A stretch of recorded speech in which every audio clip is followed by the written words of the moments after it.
Hola, bienvenidos a nuestro canal. Hoy exploraremos los 10 métodos de tortura más comunes de la Santa Inquisición. Desde las mazmorras húmedas y frías hasta las salas de tortura, descubriremos las herramientas y técnicas que convirtieron este periodo en sinónimo de terror y sufrimiento. A través de imágenes y descripciones detalladas, pero con el debido respeto a la sensibilidad de nuestra audiencia, profundizaremos en la historia de cada método. Nuestra primera parada nos lleva a la rueda, un instrumento de tortura tan brutal como eficaz. Imaginen, si pueden, un cuerpo humano atado a una gran rueda de madera.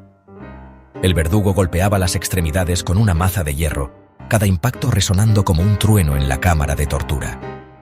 Los huesos se astillaban, los músculos se desgarraban, y el dolor, inimaginable, recorría cada centímetro del cuerpo de la víctima. A veces, la rueda se erguía en la plaza pública, un macabro espectáculo para escarmentar a los posibles disidentes. Aunque su uso se extendió por toda Europa, la rueda encontró un terreno especialmente fértil en la Alemania del siglo XVI. Durante casi 3 siglos, desde el 1300 hasta el 1600, este instrumento infligió un sufrimiento indescriptible. Continuamos nuestro recorrido con la doncella de hierro, un sarcófago de metal con un nombre engañosamente delicado y casi poético. A diferencia de la brutalidad directa de la rueda, la doncella de hierro operaba con una crueldad más insidiosa, más refinada y calculada. Imaginen ser encerrados en este estrecho ataúd de hierro, los pinchos afilados acariciando la piel, pero sin llegar a perforarla, creando una tortura psicológica. El espacio, cada vez más reducido, oprimía el pecho, dificultando la respiración.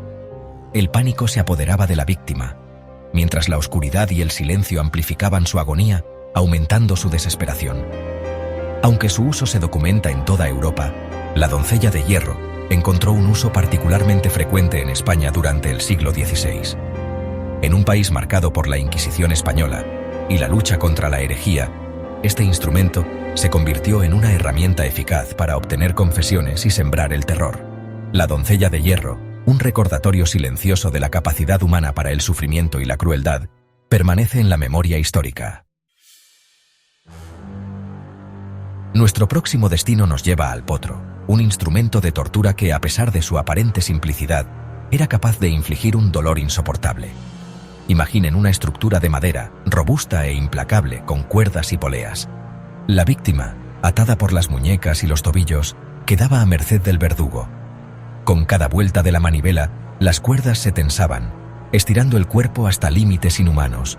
Los músculos se desgarraban, las articulaciones se dislocaban y los gritos desgarradores resonaban en la cámara de tortura.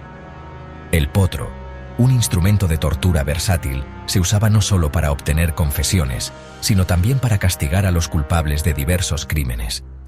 Su uso se extendió por toda Europa, pero encontró un terreno especialmente fértil en Francia durante el siglo XVII. Continuamos nuestro recorrido con la cuna de Judas, un instrumento que, como su nombre sugiere, evoca la traición y el castigo divino. Este dispositivo, utilizado en la Edad Media, es uno de los más infames de su tiempo. Imaginen una pirámide de madera, afilada en su extremo superior, diseñada para infligir un dolor inimaginable. La víctima, completamente desnuda, era suspendida sobre esta punta, su peso recayendo sobre sus genitales o ano, causando un sufrimiento extremo. La cuna de Judas no buscaba la muerte inmediata, sino un tormento lento e insidioso, prolongando la agonía de la víctima. El dolor, intenso e incesante, debilitaba la resistencia de la víctima, quebrantando su voluntad y espíritu.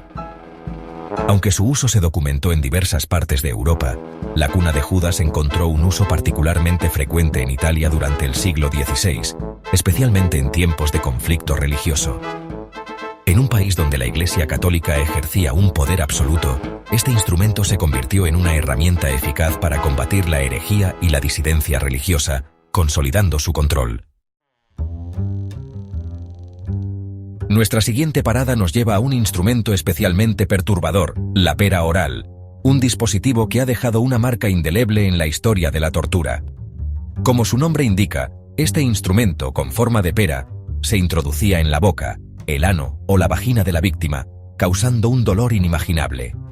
Una vez en su lugar, el verdugo giraba un tornillo que abría la pera en varias secciones, desgarrando los tejidos y causando un dolor insoportable y duradero. La pera oral se utilizaba principalmente para castigar a aquellos que se atrevían a hablar en contra de la Inquisición, silenciando cualquier forma de disidencia. Aunque su uso se extendió por toda Europa, la pera oral encontró un uso particularmente frecuente en Francia y Alemania durante los siglos XVI y XVII, dejando una huella profunda. Durante más de 2 siglos, desde el 1500 hasta el 1700, la pera oral silenció las voces disidentes, dejando un legado de dolor y silencio que aún resuena en la historia. Adentrémonos ahora en el reino de lo macabro con el toro de Falaris. Este instrumento de tortura, una macabra escultura de bronce con forma de toro, representaba la crueldad llevada al extremo. Imaginen ser encerrados en su interior, a oscuras, mientras un fuego ardía bajo el vientre del animal. El calor se volvía insoportable, la piel se quemaba, la carne se cocinaba lentamente. Aunque su uso se documentó en la antigua Grecia, su leyenda se extendió por toda Europa durante la Edad Media, convirtiéndose en un símbolo de la crueldad humana. Nuestro penúltimo destino nos lleva a la garrucha, un instrumento de tortura que utilizaba la fuerza de la gravedad para infligir un dolor insoportable. Imaginen ser suspendido por las muñecas, con las manos atadas a la espalda, mientras un peso tira hacia abajo. Cada tirón, cada movimiento, provocaba un dolor agudo en hombros, codos y muñecas. La garrucha se utilizaba para obtener confesiones, especialmente de aquellos acusados de traición o conspiración. Su uso se extendió por toda Europa, pero encontró un terreno especialmente fértil en España durante la Inquisición. En un país marcado por la paranoia y la sospecha, la garrucha se convirtió en un instrumento habitual en las mazmorras y castillos. Nuestra última parada nos lleva a un elemento tan común como letal, el agua. Aunque parezca inofensiva, el agua se convertía en un instrumento de tortura terrible en manos de la Inquisición. Imaginen ser atados a una tabla inclinada, con la cabeza más baja que los pies. Un paño se colocaba sobre la boca y la nariz de la víctima, y se vertía agua lentamente sobre él. La sensación de asfixia era insoportable. El agua llenaba la garganta, los pulmones quemaban, la víctima luchaba por respirar. En una época marcada por la intolerancia religiosa, el agua se convirtió en un instrumento de tortura y muerte en nombre de la fe.